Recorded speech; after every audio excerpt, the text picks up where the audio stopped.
یہ جو ہندوؤں کے مندروں میں بھگوان رکھے ہوئے ہیں یہ معبود نہیں ہے, یہ تو ہاتھوں سے تراشے ہوئے ہیں.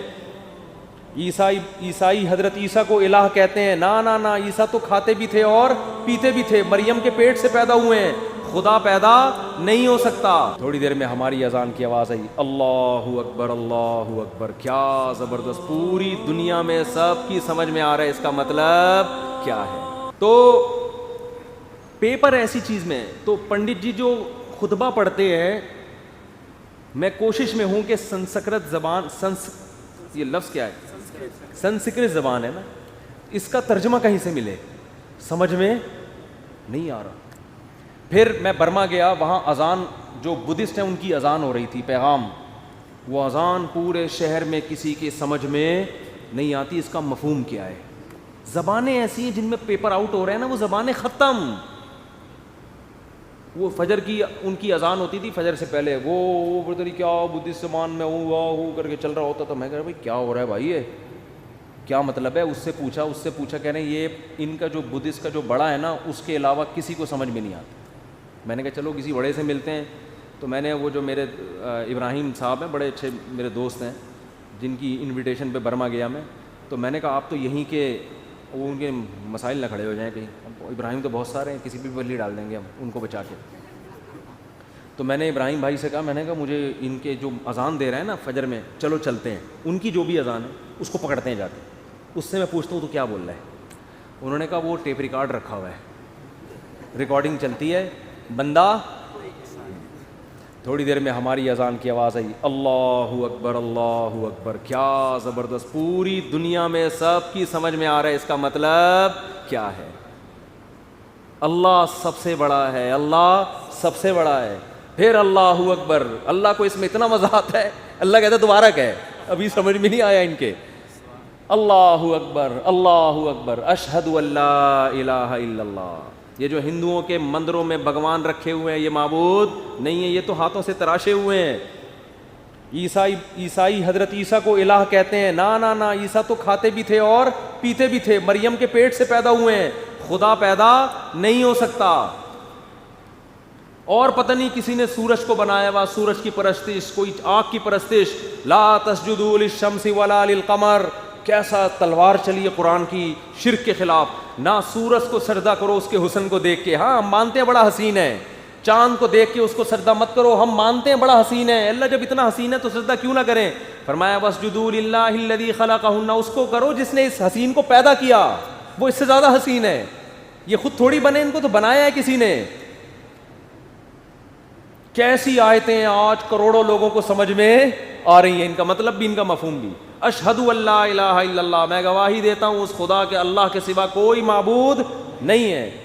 اشہد ان محمد الرسول اللہ, میں گواہی دیتا ہوں کہ محمد خدا نہیں ہے, اس کے بھیجے ہوئے پیغمبر ہیں, اس کے سفیر ہیں, میں گواہی دیتا ہوں. اور یہ اذان آج خود گواہی دے رہی ہے کہ واقعی وہ سچے پیغمبر تھے, کہ جو دعوت دے کر گئے ہیں 1400 سال کے بعد بھی ایک حرف کی تبدیلی کے بغیر وہ اناؤنسمنٹ اسی طرح ہو رہی ہے جس طرح بلال حبشی کو نبی صلی اللہ علیہ وسلم نے اذان سکھائی تھی. بالکل A to Z اسی طرح اذان دی جا رہی ہے. اور جیسے 1400 سال پہلے حضرت بلال جب اشہد ان لا الہ الا اللہ کہا کرتے تھے تو پبلک کو مطلب سمجھ میں آتا تھا. 1400 سال گزر گئے, آج ان الفاظ کا مطلب بعینی ہی اسی طرح سمجھ میں آ رہا ہے جس طرح پہلے, بلکہ پہلے سمجھنے والے لاکھوں تھے, آج سمجھنے والے کروڑوں ہیں. پھر حی علی الصلاۃ, آؤ نماز کی طرف, حی علی الفلاح, آؤ کامیابی کی طرف. کیسا خوبصورت کلام ہے یار. اور ریکارڈنگ نہیں چل رہی, مؤذن صبح صبح جاگتا ہے, وضو کرتا ہے, قبلے کی طرف رخ کرتا ہے, پھر اس دعوت کے نتیجے میں جو عبادت کی جاتی ہے, کیسی خوبصورت عبادت. آپ چرچوں میں جا کے دیکھو, ڈیسک نظر آئیں گے, خوبصورتی نظر آئے گی, فانوس نظر آئیں گے, پادری کا بڑا خوبصورت لباس نظر آئے گا, گھنٹیاں نظر آئیں گی, گیت نظر آئیں گے. وہ روحانیت نہیں ملے گی جو آپ کو مسجد میں امام, میں انہی سول کپڑوں میں ہر جگہ جاتا ہوں, فجر بھی اسی میں, ظہر بھی اسی میں, عصر بھی اسی میں, مغرب بھی اسی میں, عشاء بھی اسی میں, شادی بھی اسی میں. ایک دفعہ شادی ہوئی تھی وہ بھی اسی میں, پھر ایک دفعہ شادی ہوئی وہ بھی اسی. ایک دفعہ مجھے کسی نے کہا کہ میں آپ کے سسر کو دعوت میں بلانا چاہتا ہوں. میں نے کہا کون سے والے؟ وہ ہمارے ریلیٹیو. میں نے کہا یار تمہارے ساتھ یہ مسئلہ نہیں ختم. کون سے والے یار؟ اب پھر کسی کو بھی لے آؤ. تو یہ تو ایسے ہی درمیان میں آ گئی تھی ایک بات. اصل موضوع یہ نہیں ہے. تو ان کے لباس دیکھو, ہمارے مذہبی رہنماؤں کے لباس وہی ہیں جو عوام کے لباس. کوئی الگ سے لباس بھائی یہ پگڑی تو تبلیغ والے بھی پہنتے ہیں نا, یہ بھی پہنتے ہیں. یہ کرتے شلوار تو ہمارے یہاں کلی والا, یہ تو کلی والا کرتا میں نے لوگوں سے ہی سیکھا ہے. پھر علماء کو دیکھا سب پہنتے ہیں تو اور محبت پیدا ہو گئی. تو وہی سادہ وہی سب کچھ. مسجد میں آؤ, مصلی پہ امام کھڑا ہو جائے گا, پیچھے لوگ, کوئی گیت نہیں, کوئی میوزک نہیں, مسجد میں کوئی تصویریں نہیں ہوتی. باوضو ہو کے مسواک کر کے صبح صبح, کیسا نورانیت کا ٹائم ہے. امام کیا کہتے ہیں؟ اللہ اکبر. یہ زبان سمجھ میں آتی ہے لوگوں کو کہ نہیں آتی؟ کروڑوں لوگوں کو سمجھ میں آیا کہ امام نے کیا الفاظ کہے ہیں. پھر الحمدللہ رب العالمین. حرم کی تراویح سنو, تمام تعریفیں اس اللہ کے لیے جو تمام جہانوں کا پالنے والا. 5 لاکھ کا مجمع پیچھے شیخ سدیس کے پیچھے ہاتھ باندھ کے کھڑا ہوا ہوتا ہے. 5 لاکھ تو یہ ہیں, اور 5 کروڑ اپنے اپنے گھروں میں ٹی وی میں دیکھ رہے ہیں. ان کو بھی سمجھ میں آ رہا ہے کیا کہہ رہے ہیں یہ. زندہ زبان. تو یہ ایسا پیپر ہے جس کا ایک ایک لفظ سمجھ میں آ رہا ہے. اگر آپ کو نہیں آ رہا تو آپ سینکڑوں لوگوں سے پوچھ سکتے ہو, میچ کر سکتے ہو. سمجھ میں آ رہی ہے بات؟ تو یہ پیپر ہے جو اناؤنس ہوا ہے. اس کے علاوہ جو پیپر اناؤنس ہوئے ہیں آخرت میں تیاری کے لیے, ان کی زبانیں ایسی ہیں کہ پنڈت جی سے پوچھتے ہوئے ڈر لگ رہا ہوتا ہے کہ تھپڑ نہ مار دیں گے کہ کیا پوچھ رہے ہیں مجھ سے.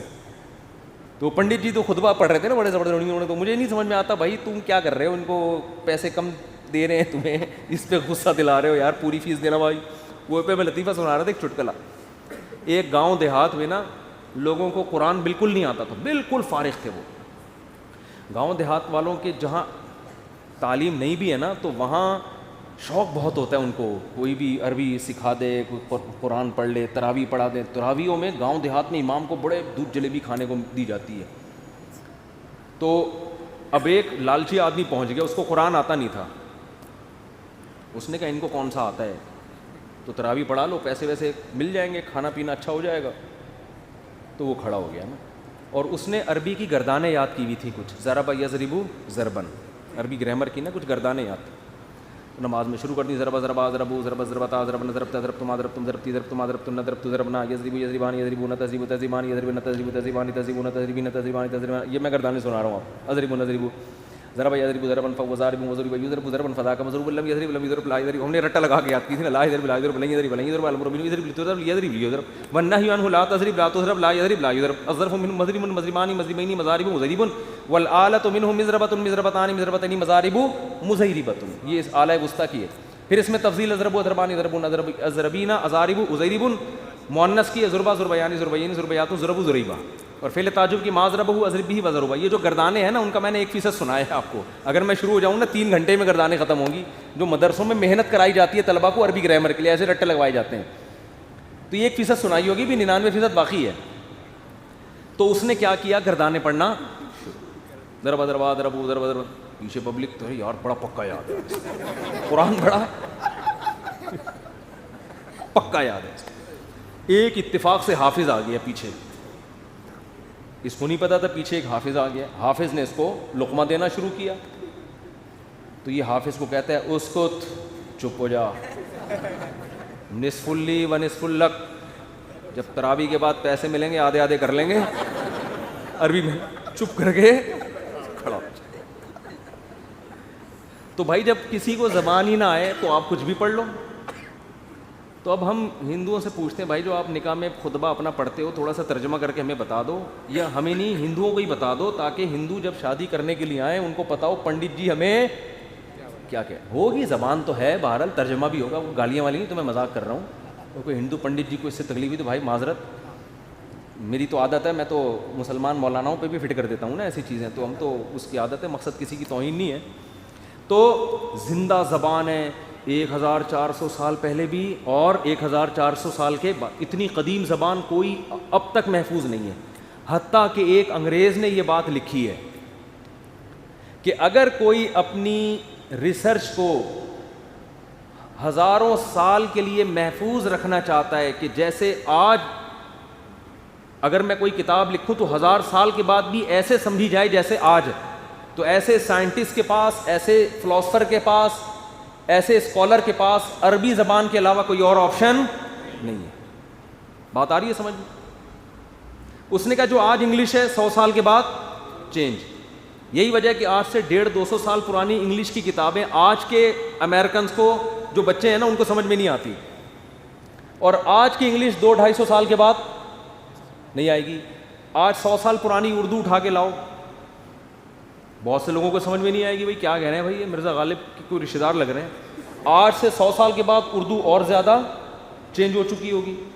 عربی میں ہم جو کتابیں طلبہ کو پڑھاتے ہیں وہ شروع ہی 1200-1300 سال پرانی شروع ہوتا ہے نصاب، بالکل ایسے سمجھ میں آتا ہے 2 اور 2 4 کی طرح.